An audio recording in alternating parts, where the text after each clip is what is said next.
Pemirsa, seorang suami tega menikam istrinya sendiri usai ditanya terkait sepeda motor yang digadaikan oleh suaminya sendiri untuk bermain judi online.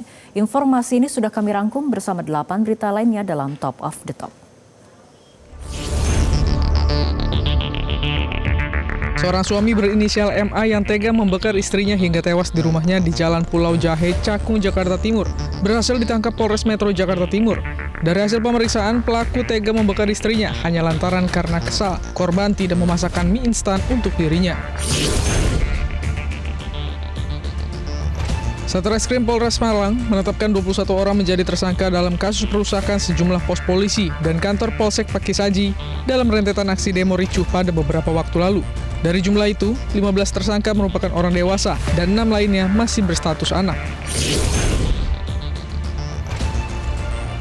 Seorang suami di Kabupaten Pasuruan, Jawa Timur tega menikam istrinya sendiri dengan menggunakan pisau. Selain itu, adik iparnya yang berusaha melindungi istrinya saat ditikam dengan pisau juga menjadi sasaran amukan pelaku dan dipukul ke bagian kepalanya dengan sebuah benda tumpul hingga mengalami luka. Penganiayaan terjadi setelah istri pelaku bertanya terkait sepeda motor yang digadaikan oleh pelaku untuk bermain judi online.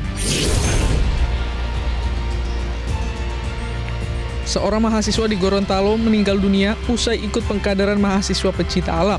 Ada luka lebam di bagian wajah dan leher hingga korban mengalami pembengkakan. Polisi tengah melakukan pemeriksaan untuk memastikan apakah korban benar-benar menjadi korban penganiayaan atau tidak. Tim SAR gabungan akhirnya menemukan 2 warga yang tenggelam di perairan Danau Toba di Kabupaten Samosir, Sumatera Utara. Keduanya ditemukan dalam kondisi tak bernyawa di dasar danau. Sidang kasus kekerasan seksual terhadap 3 anak di bawah umur yang menjerat ex-Kapolres Ngada Fajar Lukman memasuki sidang dengan agenda pembacaan tuntutan di Pengadilan Negeri Kupang. Tim jaksa penuntut umum menuntut Fajar Lukman 20 tahun penjara.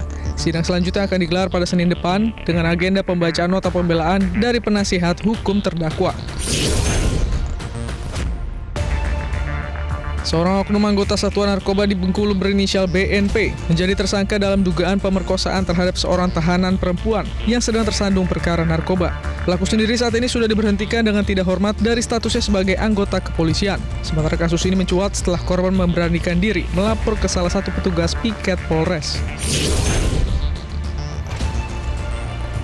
Akibat mengalami pecah ban, sebuah truk oleng ke kiri hingga menabrak minibus dan pick-up yang sedang diparkir di tepi Jalan Raya Purwosari, Kabupaten Pasuruan, Jawa Timur.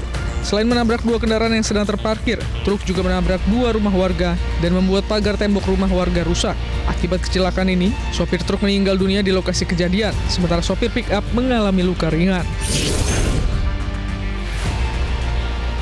Bupati Pati Sudewo kembali diperiksa KPK terkait kasus dugaan korupsi proyek pembangunan jalur kereta api di wilayah Jawa Tengah. Sebelumnya nama Sudewo mencuat dalam proses penyidikan dan fakta persidangan terdakwa Bernard Harsibuan dari PT Istana Putra Agung yang telah memberikan uang kepada Sudewo sebesar 720 juta rupiah. Meski uang tersebut dikembalikan Sudewo kepada penyidik KPK. Jelajahi cara baru mendapatkan informasi. Download Metro TV Extend sekarang.